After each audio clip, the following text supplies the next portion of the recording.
Hello, je suis Carlotta.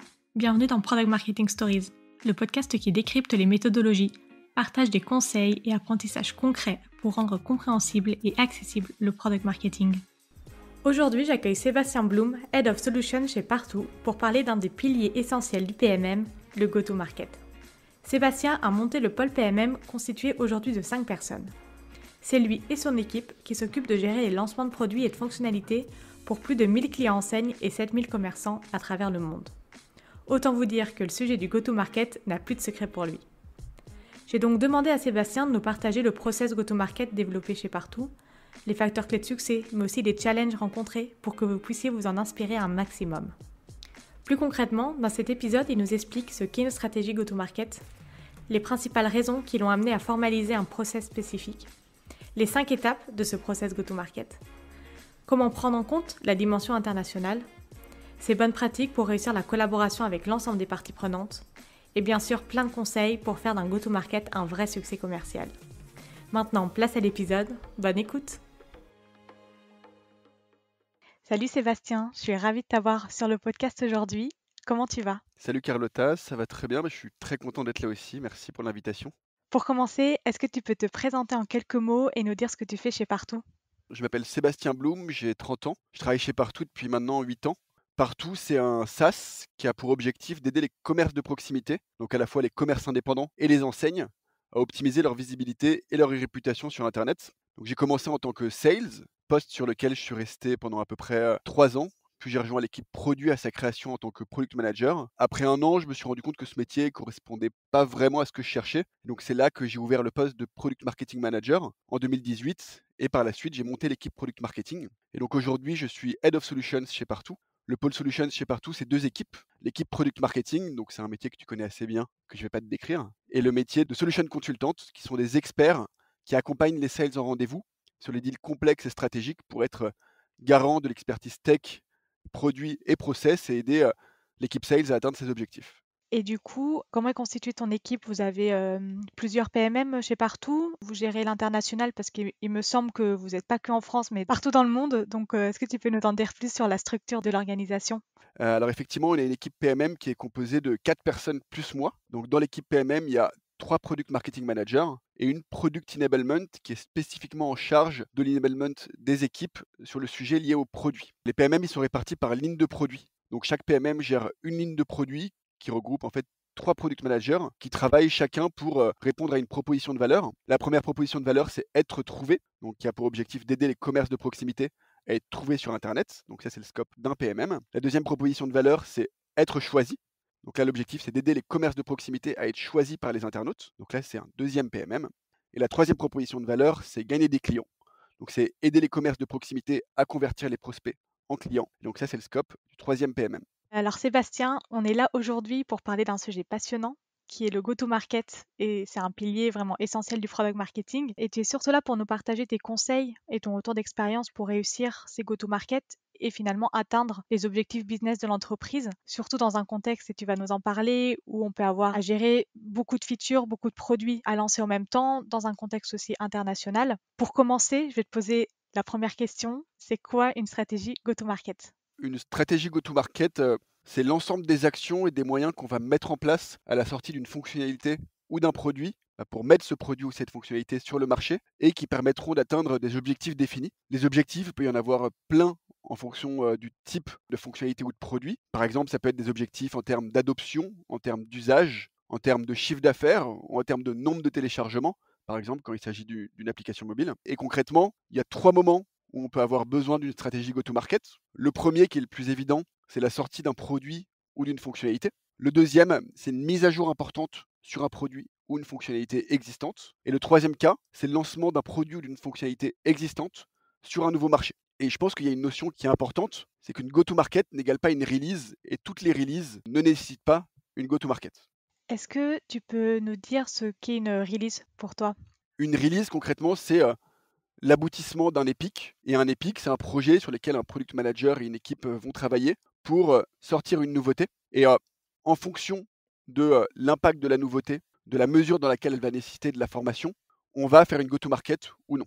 Oui, en fait, ce que tu dis, c'est que pas toutes les nouveautés qui vont être mises à disposition pour l'utilisateur doivent être communiqués en même temps. Et c'est un peu typiquement ce qu'a fait Airbnb, de dire on va pas faire une annonce à chaque fonctionnalité, mais on va faire deux grands temps forts et on va annoncer 53 nouveautés du produit au même temps pour avoir aussi un effet encore plus waouh, montrer la globalité de l'avancement du produit, on va dire, plutôt que de faire en petites parties potentiellement, c'est ça?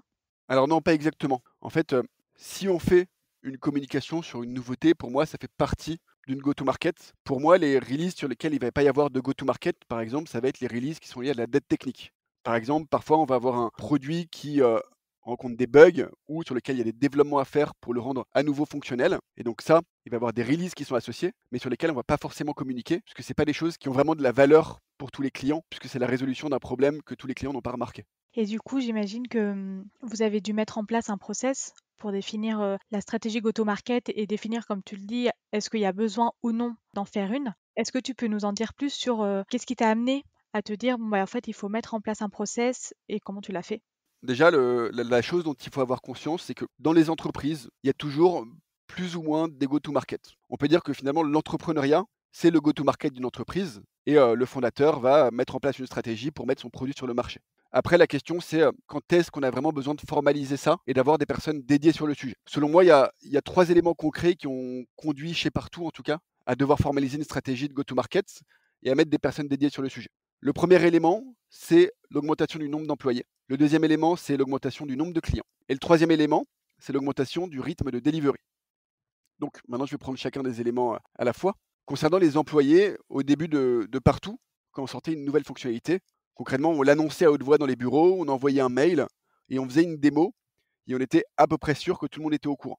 Mais plus le nombre d'employés augmente, plus c'est compliqué de faire passer un message clair et de faire en sorte qu'il soit assimilé. Donc c'est difficile de donner un cap exact, mais je dirais que chez Partout, c'est quand on a atteint une quarantaine d'employés qu'on a vraiment senti le besoin de processer la formation et la création de ressources pour les équipes. Et ça, c'est des éléments qu'on va traiter à travers la définition d'une stratégie go-to-market.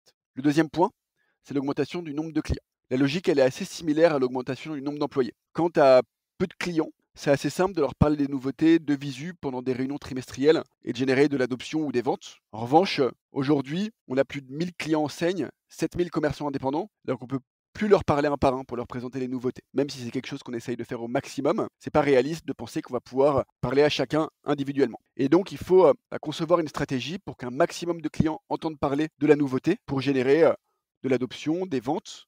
Et ça passe par plein de leviers. Ça peut être de l'emailing, ça peut être de la communication in-app, ça peut être des webinars, ça peut être des articles de blog, bref, il y a vraiment plein de leviers. Et ça, pareil, c'est quelque chose qu'on va cadrer et définir dans une stratégie go-to-market. Et le dernier point, c'est l'augmentation du rythme de delivery. Donc le rythme de delivery, c'est la fréquence à laquelle on va sortir des nouvelles fonctionnalités. Et donc quand on sort une fonctionnalité par an, on peut essayer de s'en sortir sans forcément avoir de planification plus globale. Mais quand on passe à un rythme, on sort une cinquantaine de fonctionnalités par an, plus des produits, et qu'on mêle ça aux 500 employés, aux 1000 clients, on comprend rapidement qu'on a besoin d'un plan pour agencer les lancements entre eux et pas surcharger les clients et les équipes en termes d'information pour qu'ils aient vraiment le temps d'assimiler chacune des nouveautés.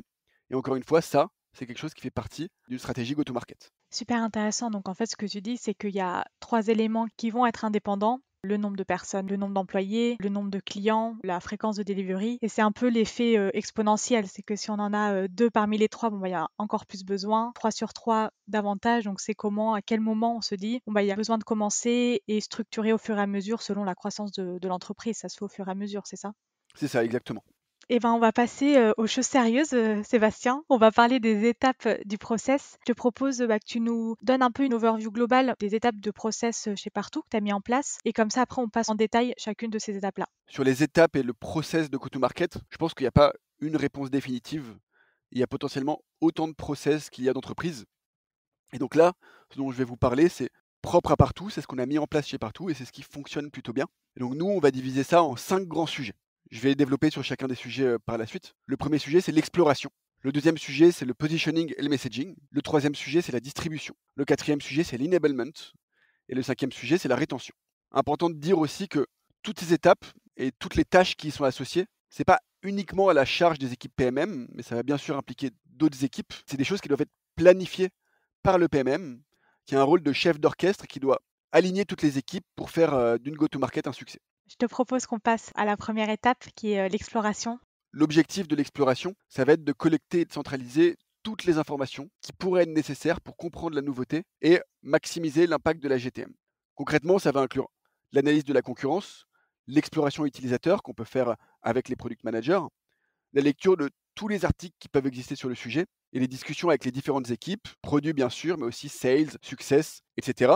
À la fin de cette étape, normalement, on a une compréhension assez exhaustive des pains, des besoins clients, de l'écosystème concurrentiel, du marché. Bref, on a assimilé et centralisé toutes les connaissances dont on pourrait avoir besoin par la suite pour travailler sur cette go-to-market.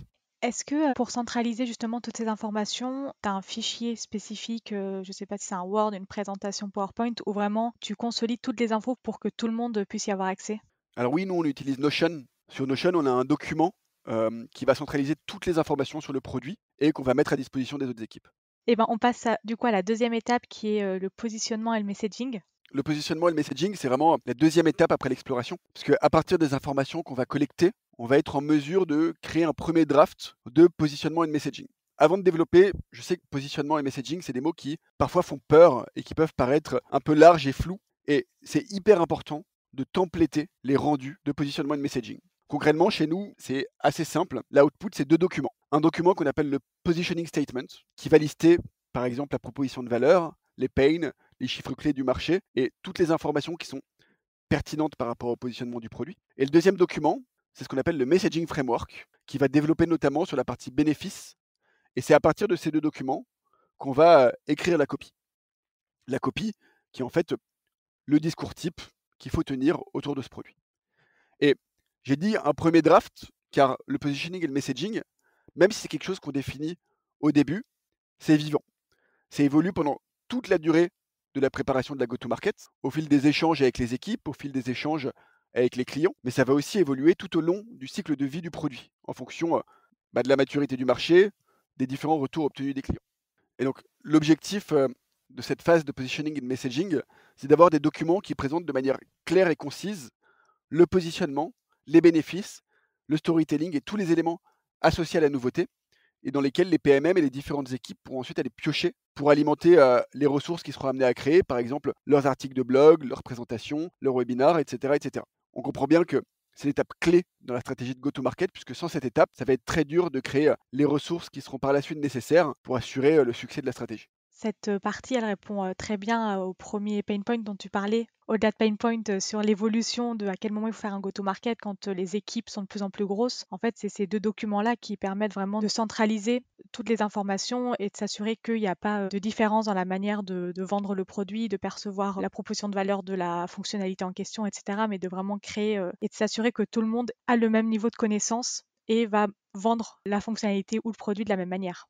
Exactement, l'objectif, ça va vraiment être d'avoir un message qui est uniforme, quel que soit le point de contact entre la cible et le produit. On passe à la troisième étape.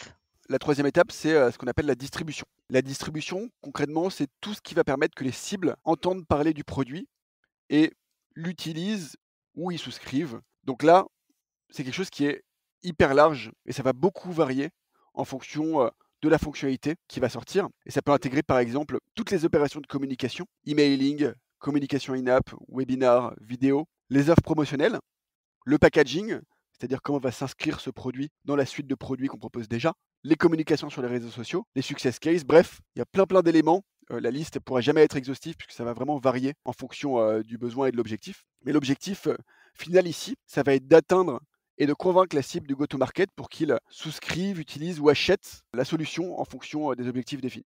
Et comme tu disais, le PMM, il a vraiment une fonction d'orchestration. Est-ce que un fichier Excel, par exemple, où tu listes tous les besoins, qui est honneur de quoi, pour vraiment faire le suivi, comment est-ce que tu arrives à pas se perdre et à pas se dire, bah, en fait, on a oublié ce contenu alors que c'était super important, ou on s'y est pris trop tard et du coup, on va pas pouvoir le lancer à temps. Comment est-ce que tu arrives à le gérer? Concrètement, nous, on va avoir une liste de tâches associées à cette étape-là qui va être centralisée sur Notion.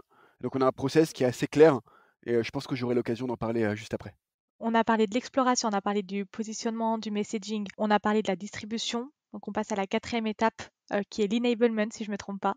Exactement. Donc, l'enablement, qu'est-ce que c'est? C'est la formation des équipes. Et c'est une étape qui est vraiment clé pour une entreprise comme partout, qui est sales-led, et donc dont le succès des go-to-market va notamment dépendre de la formation des équipes.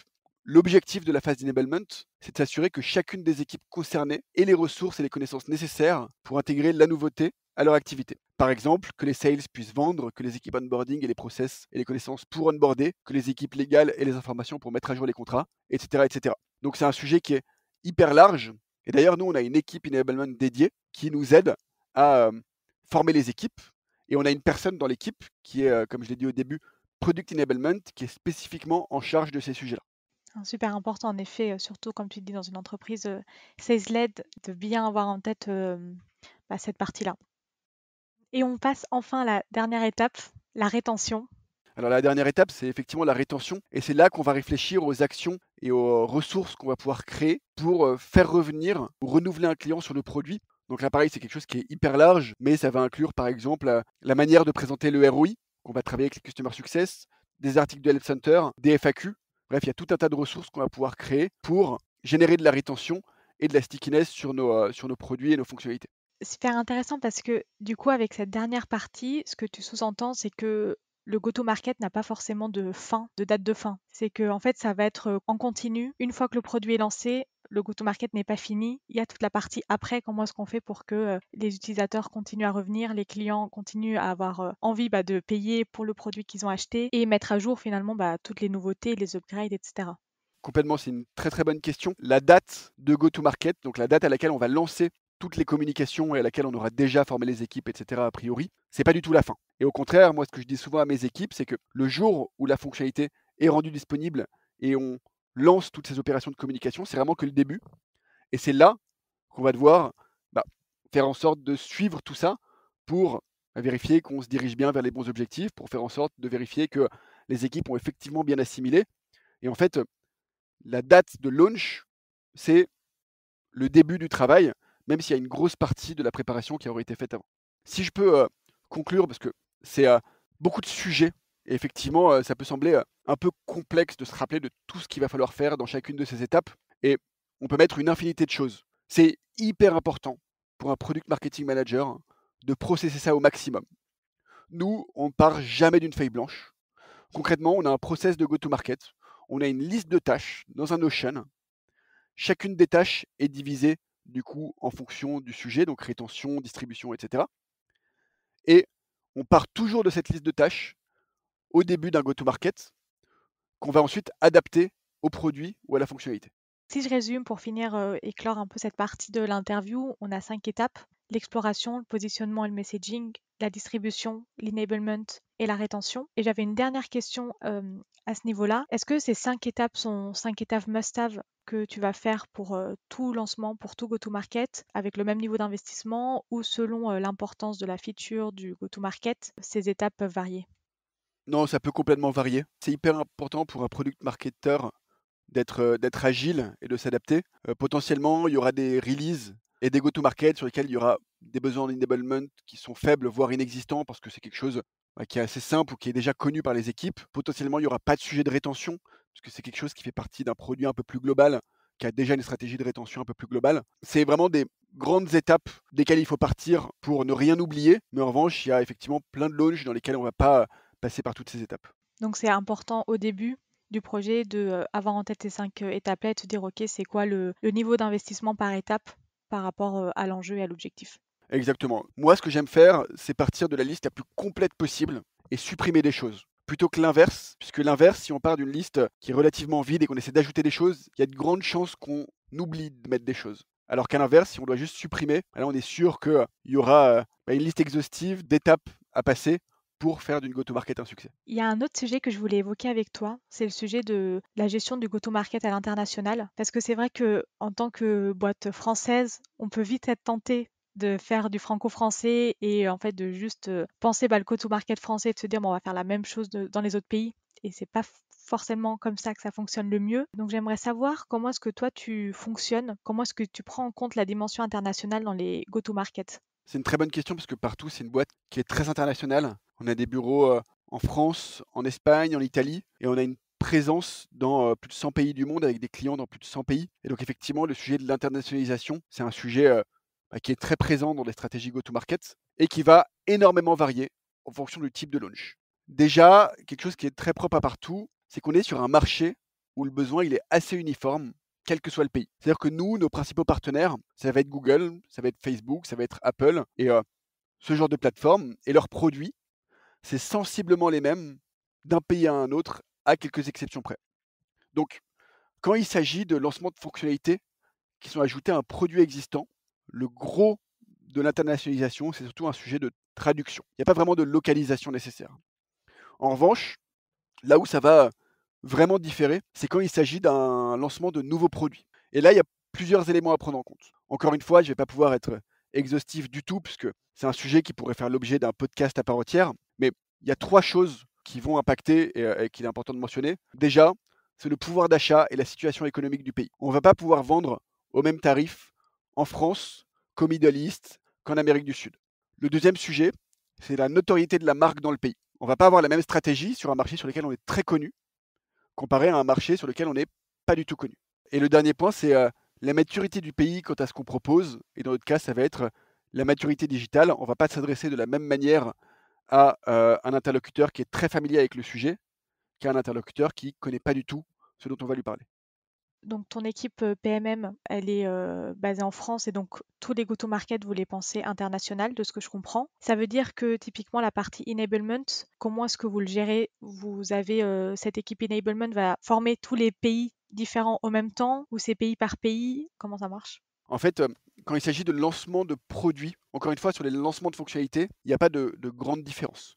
Quand il s'agit de lancement de produits, on va faire pays par pays. Et c'est quelque chose qui est hyper important et que j'ai appris à mes dépens. Il faut vraiment éviter de lancer un nouveau produit sur plusieurs pays en même temps. Parce que après, si on a lancé sur 5 pays en même temps, dans 5 langues différentes, ça va être beaucoup plus dur d'itérer et de revenir sur ce qu'on a fait. Donc, mon conseil sur ces lancements de produits à l'international, c'est d'abord de lancer sur son marché principal. Donc on va d'abord, pour répondre à ta question qui est sur l'enablement, former les équipes qui sont sur ce qu'on appelle nous le core market, qui va être dans un premier temps la France et ensuite l'Espagne et l'Italie. Ensuite, l'objectif, ça va être d'obtenir des retours terrain sur le marché, sur le discours, sur l'offre, pour encore une fois itérer et adapter la go-to-market et l'offre. Et seulement une fois qu'on a obtenu les retours suffisants sur le marché principal, on peut le lancer sur les autres marchés. Nous, il y a quelques temps, donc là ça va être un retour d'expérience, on a lancé un produit qui était un nouveau produit sur tous nos marchés d'un coup. Et on a dû rollback,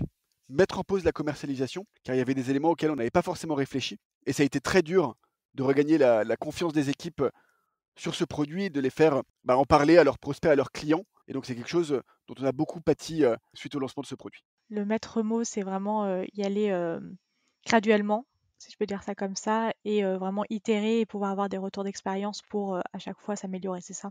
Complètement.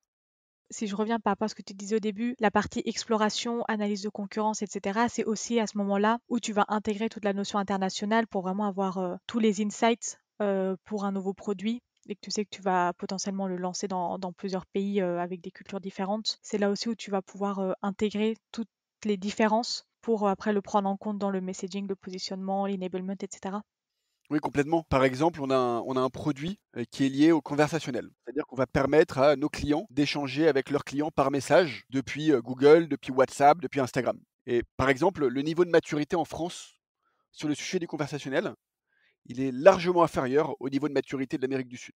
Pourquoi? Parce que en Amérique du Sud, ils ont vraiment l'habitude d'utiliser WhatsApp pour le business, alors qu'en France, pas du tout. Et donc ça, c'est quelque chose qu'on va prendre en compte. Peut-être qu'en Amérique du Sud, on va axer notre discours sur WhatsApp, parce que c'est quelque chose qui est beaucoup plus utilisé au niveau business, alors qu'en France, on va plus l'axer sur Instagram, sur Google, puisque c'est ces plateformes-là qui sont plus utilisées au niveau business. Donc effectivement, dans la phase d'exploration, quand il s'agit d'un lancement de nouveaux produits, c'est là qu'on va réfléchir aux différences de positionnement qu'on va avoir entre un marché ou un autre, et aux différences de pricing aussi qu'on va mettre sur un marché ou un autre. J'avais donc une autre question concernant ce go-to-market. Tu en as un petit peu parlé tout à l'heure, c'est sur les parties prenantes. Donc tu parlais du product marketer comme le chef d'orchestre qui va pas travailler tout seul dans son coin. Comment est-ce que les parties prenantes sont impliquées dans les différentes étapes du process? Comment est-ce que vous arrivez, en tant qu'équipe PMM, à bien faire cette orchestration? Alors déjà, je pense que la première question à laquelle répondre, c'est à qui est-ce que ça va être ces parties prenantes? Les parties prenantes, ça va être tous les pôles de l'entreprise qui peuvent d'une manière ou d'une autre être impactés par la go-to-market. Le produit, le design, le marketing, les sales, les clients, les opérations, le légal, bref, quasiment toutes les équipes. Et nos premiers interlocuteurs, ça va être les product managers. C'est eux qui vont nous transmettre tout le knowledge sur la nouveauté, les contraintes associées, et on va travailler main dans la main tout au long du développement du produit, mais aussi de la go-to-market pour avoir une go-to-market qui est pertinente par rapport à ce qui a été développé. Ensuite, pour faciliter la communication, on va souvent avoir un référent dans chaque équipe auquel on va s'adresser. Et il y a 3 objectifs clés pour lesquels on va s'adresser à ce référent. Donc on va d'abord collecter les besoins des équipes. Ensuite, l'objectif, ça va être d'obtenir des retours sur la stratégie dans son ensemble et ou sur les ressources qu'on aura créées. Et le troisième objectif, c'est d'avoir des ambassadeurs au sein des équipes qui pourront pousser la nouveauté auprès de leurs équipes et qui seront en fait des relais d'information. Concrètement, il y a 4 moments clés où on va interagir avec eux. Au moment de la planification, c'est-à-dire quand on a juste établi le plan et qu'on veut être sûr qu'on n'a rien oublié. Quand on leur transmet des sujets, comme je l'ai dit tout à l'heure, c'est pas le product marketing manager qui va tout faire. Le product marketing manager, il a un rôle d'orchestrateur, mais par exemple, on va contacter le design quand on va avoir besoin de visuels, le légal quand on va mettre à jour des contrats, le content pour préser des articles de blog, etc., etc. Le troisième moment où on va interagir avec eux, c'est quand on va avoir des retours sur les éléments qu'on aura créés. Par exemple, on va faire challenger la copie par les sales et les solution consultants.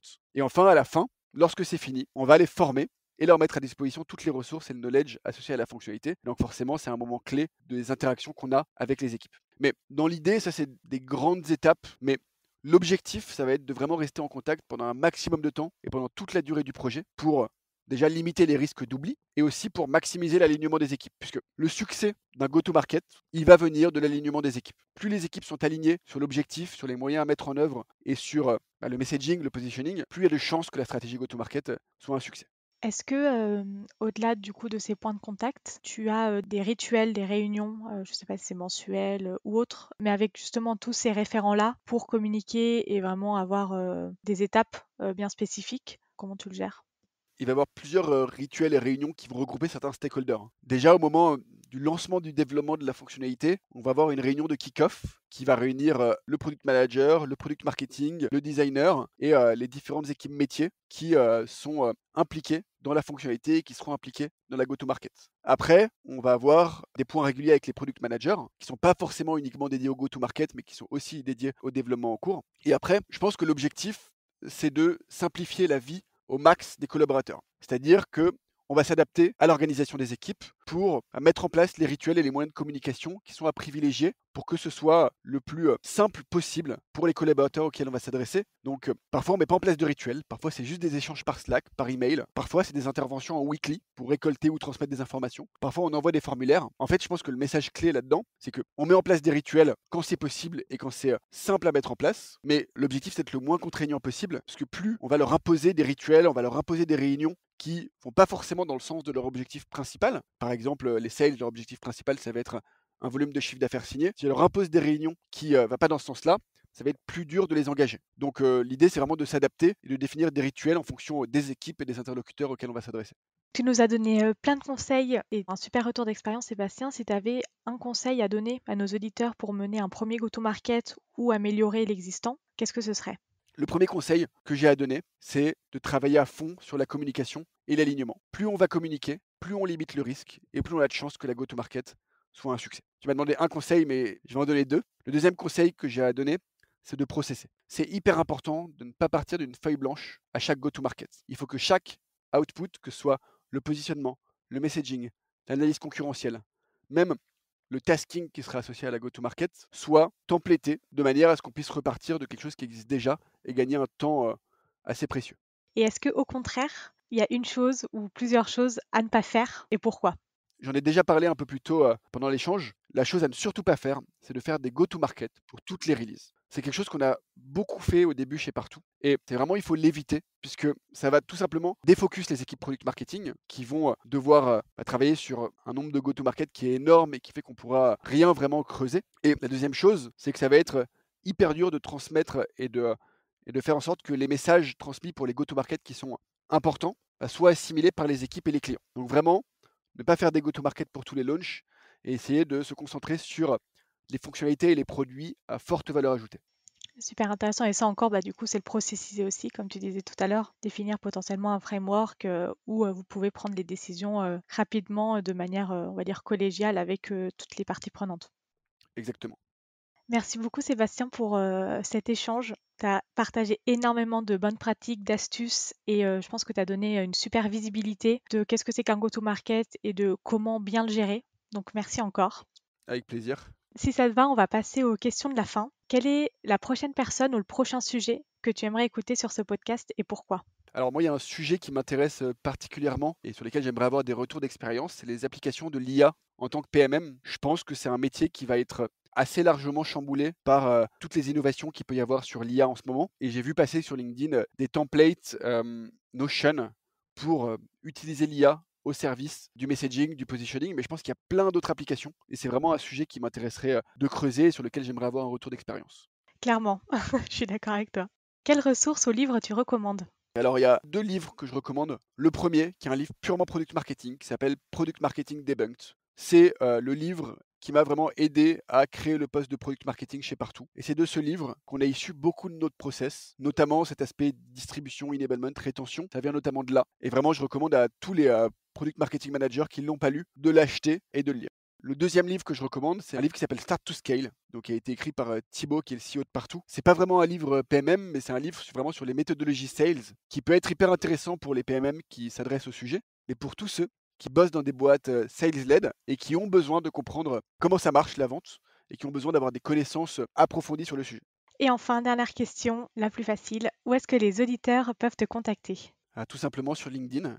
Donc cherchez-moi, mon nom c'est Sébastien Blum et vous devriez me trouver assez simplement. Trop bien. Merci encore Sébastien pour ton temps, pour ton partage d'expérience et je te dis à bientôt. Avec plaisir, à bientôt. Merci d'avoir écouté cet épisode jusqu'au bout. Si l'épisode t'a plu, n'hésite pas à le partager sur LinkedIn en me taguant. Tu peux aussi me soutenir en laissant un avis 5 étoiles sur Apple Podcast et me laisser un commentaire. Ton aide est précieuse pour m'aider à faire connaître Product Marketing Stories et aussi m'encourager à créer davantage de contenu. Alors merci.